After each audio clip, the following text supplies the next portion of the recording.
Kanina, pumasok ako sa aming bahay. Tapos ngiti-ngiti ako, sabi ng asawa ko, ano nangyari sa'yo? Tita, this is Tita Barla. Tita Barla Loving Life. Yes, welcome to my vlog. Please subscribe and click the notification bell for more updates. See ya! Tita Barla at ang bago niyang buhay. Bagong concept. Good afternoon mga kasari, mga katita at YTA aspirant family. This is Tita Barla. Welcome to my channel. Today is August 17. May konti lang akong i-share na hindi ko alam kung hindi ko mapigilan yung feelings ko.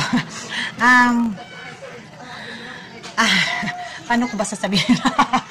So, ito po ay ako'y happy today, August 17, 2023. Throwback muna tayo. So, last December 18, 2019. 20, 21, 22. 3.5 years almost. Nag-start po ako ni YouTube. Wala akong pakialam doon. Basta alam ko is December 18, 2019 para lang makapag-comment ako sa isang video. 'Di ba kung hindi ka naman makapag-comment kung hindi ka nagsa-sign in.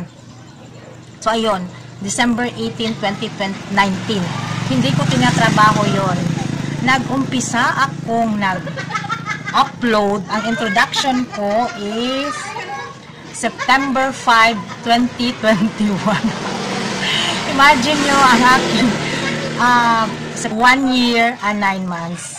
Saka pa ako nag-upload. After nang nag-upload ako ng September, another 5 months, that is February 2022. Yun ang, kumbaga, next na vlog ko. Then, tapos monthly. Para bang hindi ko lang trabaho sa gusto ko lang na i-vlog or hindi, wala kasi akong parang hindi ko ba pinoporsige. So lahat pala ng chances mo ay parang kung hindi man siya nasayang, may mga panahon na para sa iyo. So nag-February, monthly na lang ako mag-upload. March 2022, sa March 2022 dalawa yon. Tapos April, tapos May 2022. Yun na ang last ko na upload. August 2022, August 8, nagbukas ako ng tindahan namin. Kaka-anniversary ko lang ng August 8. Tapos alam ko na kasabayan din siya sa pag-YT ko na yun bang pinagtatrabahoan ko na. So ngayon, go back to memory lane is after May 2022, wala na pala akong upload. Di ba August 8 ako nag-open ang tindahan ko. August 13 na-upload ko yung parang clip lang na introduction ng tindahan ko. Parang pintuan pa lang yun na kunyari, ano to? Anong nandito? Pero pintuan pa yon. So yon. Tapos yung parang official na nag-YouTube na ako tungkol sa tindahan, na nagkasari na ako, is August 18.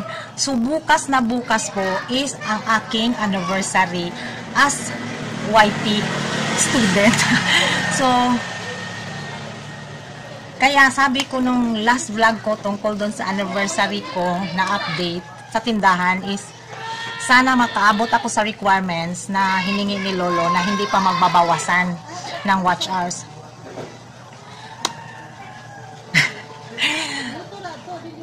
Yes po, ako po'y graduate na ni YouTube last Tuesday ng morning.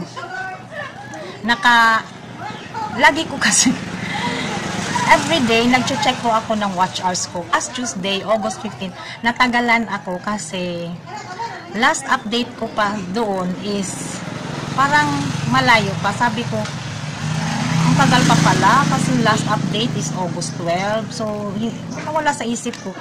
Di ba na-mention ko din na sa anniversary tindahan update ko? Kasi ay siguro ito na yung tulad ng iba, tulad na sa ating karamihan sa atin na ito ang pinapangarap natin. Ako po lubos nagpapasalamat for everyone. Thank you so much. I am really so grateful for all your support during my YT journey. Hindi man madali yung journey ko kasi nung parang tanghali na ata. Kasi ako, ang aga-aga pa, nag-check na ako ng aking watch hours. At that time, naabutan ako ng 10 a.m. Basta hindi siya normal na 8 a.m. yung aking pagbukas ng watch hours. 5,000 something. Nung pagkita ko, sabi ko, parang naiba yung yung format. Kasi di ba may check pa yung, naiba yung format. Parang hindi ako makapaniwala. Hindi ko alam kung yun na ba yun or what. Kasi wala namang sinasabi. So, minessage ko si Miss Jen in US Vlog. Miss Jen, ito na ba yung inaantay natin? Ganito. Sabi niya, oo, kung ganyan, yan na daw, happy, yan. Sabi ko, anong gawin ko? So, sabi ni Miss Jen, mag-antay lang daw ako ng email. Hindi ko alam kung kailan ako mag-antay ng email, basta mag-antay lang daw ako sa email. At that time na pagkasabi ni Miss Jen na yun, nagtanong pa ako sa isa naming ka-aspirant family na si Teen Store Vlog na anong gagawin pa ganito. Sabi, mag-antay daw sa email. Okay, mag-antay daw sa email.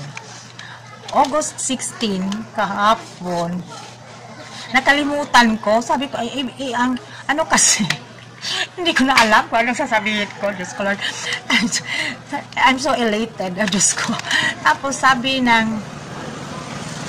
nasabihan ko siya, sabi ko, baka matagal pa kasi yung iba ko kasing ka-family, sabi nila nag-antay pa ng email. Akala ko naman is 2 days, 3 days after or 1 week. So, nakalimutan ko na naman, meron pa akong pinapanood na pinaseries ko yun kahapon. So, bandang hapon na yon, sabi ni Tin, check mo yung email mo. Sabi ko, ha? Habang nag-uusap kami, na-scan ko ba yung email ko sa phone. Tapos, sabi ko, for the first time, ngayon lang ako na late na nag-check ng mga emails. So, hindi na ako bumalik kay Tin. So, pag-check ko na yun, sabi doon kay YouTube, mag-apply na daw ako, ready for application. Pagbalik ko kay Tin, pabayaan nyo na lang ako sa aking emosyon. Pagbalik ko kay Tin, hindi niya ako ni-reply. Nandun ako kay Bingkat. Kay Simply Bingkat. Bingkat Help. Ganon. So, sabi ni Bingkat, ganyan. Tapos, basta, nagsunod-sunod na si Tin at si Bingkat nagsabi. So, ako, ina-approve ko ganyan. Sabi na, antayin mo na lang yung email ulit. Kasi nag-apply ka na. So, ayun, nag-apply na ako. So, sabi, nagsalita na si Bingkat at saka si Tin na ganyan. Anong sabi? Si Tin, di ko na, napabayaan ko na si Tin, doon ako kay Bingkat. Tapos, sabi, mag-antay daw ng email. So, ako din, nag-report na din ako kay Miss Jen. Miss Jen, nag-apply na ako. Sabi na naman niya, antay sa email. Malay ko ba kung madali ba yung email or hindi? Basta, feeling ko. So, ayun, kaninang mga tanghali, si Tina naman yung nag-remind sa akin. Tita, i-check mo yung email mo. Sabi ko, sabi pa ni Tin kagabi, baka mamayang gabi nandyan na yan. Sabi ko, ayoko, matulog ako, hindi ko siya aantayin. Bukas na ako makikita sa kanya. Kay Lolo daw. Tapos kanina, hindi ko alam kung anong feeling ko. Basta hindi ko binubuksan kasi ayoko kasi mapahiya or mawala lang. So, nang minessage ko kaninang umaga yung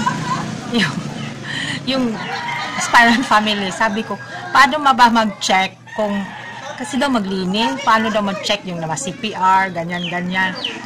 So, sinagot ako ni Ems, ni Tindereng Tahimik, sabi niya, dito mo i-check, ganyan. Sabi ko, good girl pala ako, kasi talagang, hindi sa talagang ang restrictions ko, lahat nan. Sabi ko, sana naman madinig at makita to ni Lolo agad. Umaga pa yun, mga 9. Mga bandang 12 na ata,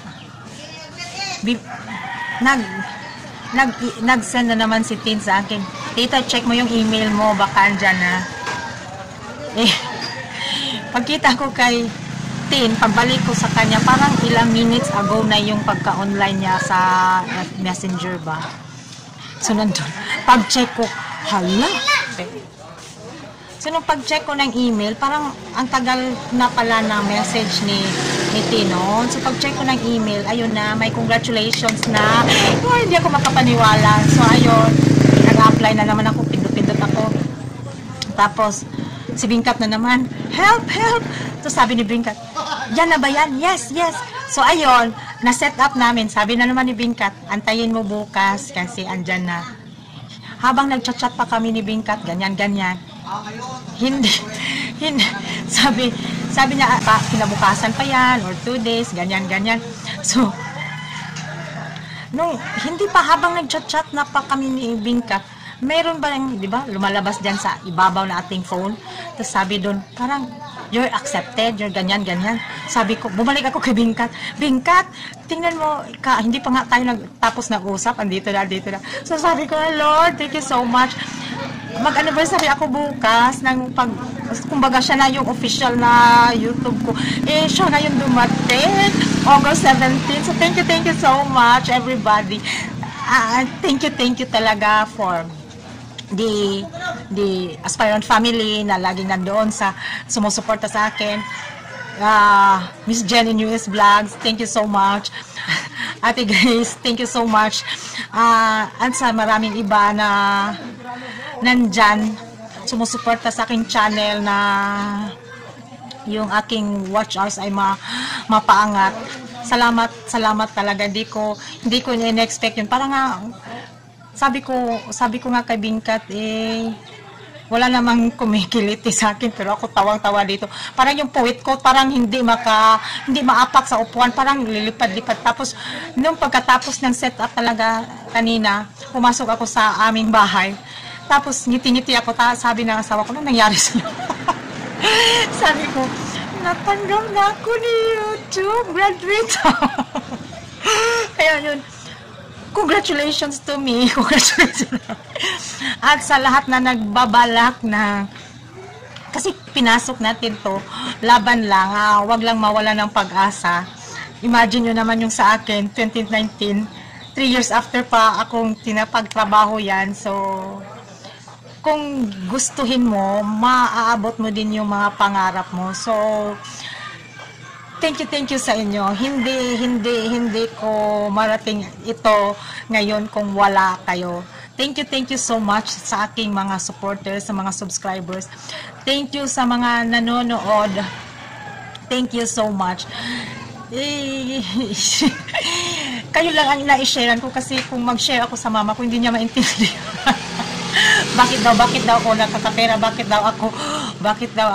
ba may nanood ba sa akin? Bakit ba sure ba ako na nakuha ko na yung requirements ko? Parang dami niyang tanong na hindi ko na alam kung anong isasagot ko. Basta sabi ko, nalagpasan ko yung mga requirements. So, thank you so much. Thank you so much for watching. Thank you for listening to my hindi ko alam. Thank you. Parang pinapawisan ako na. Basta, thank you sa lahat. I love you. Goodbye. Ayan, sa mga subscribers ko, patuloy pa rin kayong sumusuporta sa akin. At sa hindi pa nakapag-subscribe, please subscribe Tita Barla. And thank you for watching. Goodbye. Barla, thank you so much. Bye. Thank you, TA Aspirant family, for all the support. Bye-bye.